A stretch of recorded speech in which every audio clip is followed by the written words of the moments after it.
Maybe you've heard about this lawsuit that happened recently about real estate agent compensation, and you're wondering who pays the buyer's agent fee, because if you have to pay as the buyer, that's extra money you've got to come up with. That's extra cash.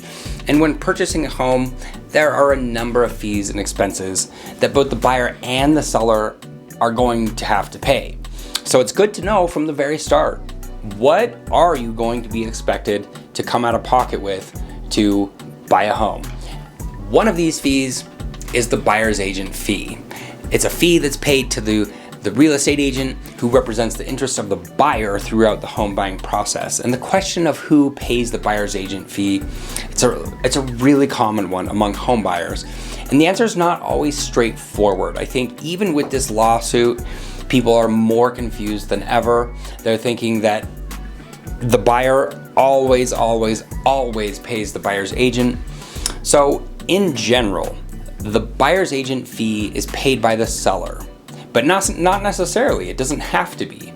It can also be negotiated to be split between the buyer and the seller, or paid entirely by the buyer.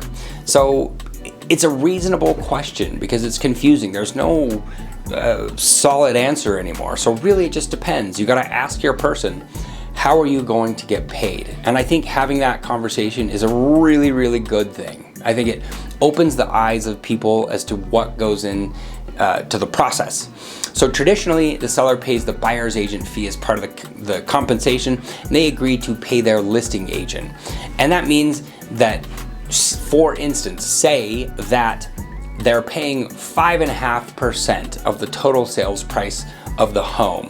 And maybe that's the number you worked out with your agent, because you've decided that you want your listing agent to get 3%, okay?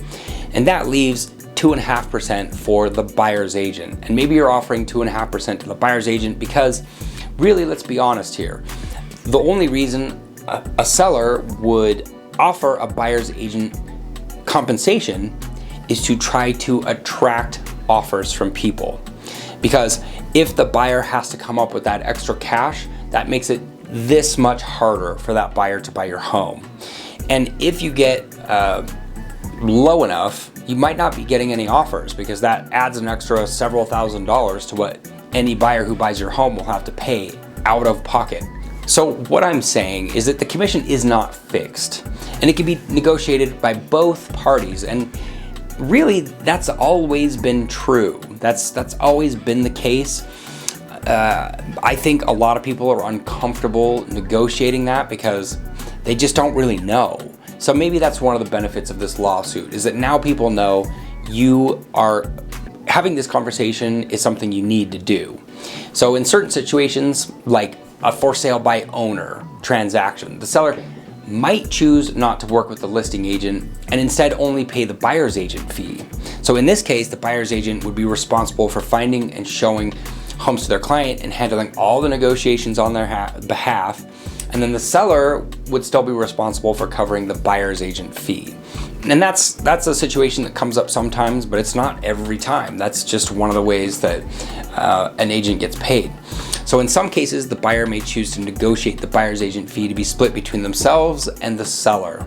And this can happen if the buyer is willing to contribute to the cost of the transaction, or if the seller is unable or unwilling to cover the full buyer's agent fee. So this can be a point of negotiation during the home buying process, and the terms should be agreed upon by both parties before entering into the contract. That is the way to do it. Finally, there are cases where the buyer might choose to cover the entire buyer's agent fee themselves.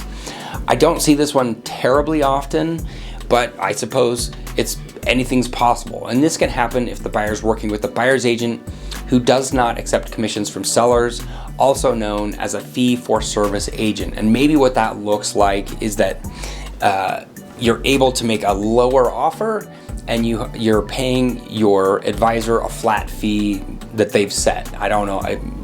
Maybe that's how some people do it. In this scenario, the buyer's going to be responsible for paying their advisor directly for their services. It's important for home buyers to communicate with their advisor about the details of the buyer's agent fee and who's going to be responsible for paying it. And I think it's important that agents are having this conversation too.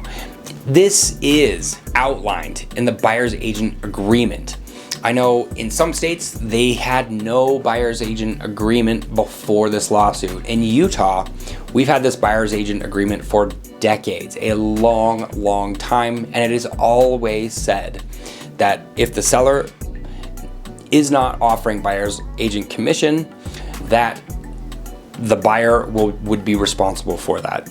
And it's always been a thing that you've sort of negotiated. Sometimes the seller is offering this much commission and the advisor wants that much commission, and they're willing to take this from the seller, and then the buyer's willing to do this much more and they'll forego this part. Sometimes that happens. So the buyer's agency agreement is a contract between the buyer and the agent that outlines the terms of their relationship and any of the fees or commissions that are going to be paid. So pay attention to that one. It's an important one. The buyer's agent fee is typically paid as part of the commission to the listing agent, but it can also be negotiated to be split or paid entirely by the buyer. It's important for buyers to discuss and understand the details of this fee with their agent before moving forward with a home purchase to avoid any surprises, like unwelcome surprises or misunderstandings. A handshake is a wonderful thing. I wish we still did business that way, but having it in writing is the way to go because memory is a funny thing. And the buyer's agent fee is typically paid by the seller and is negotiated as part of the overall commission paid to the listing agent once again. And this means that although the fee is technically paid by the seller, it's often factored into the price of the home and indirectly paid by the buyer. In some cases, buyers may negotiate to include the agent's fee as part of their closing costs or pay it directly to their agent. Ultimately, the specific arrangement for payment of the buyer's agent fee can vary, and it should be discussed with all parties involved in the real estate transaction.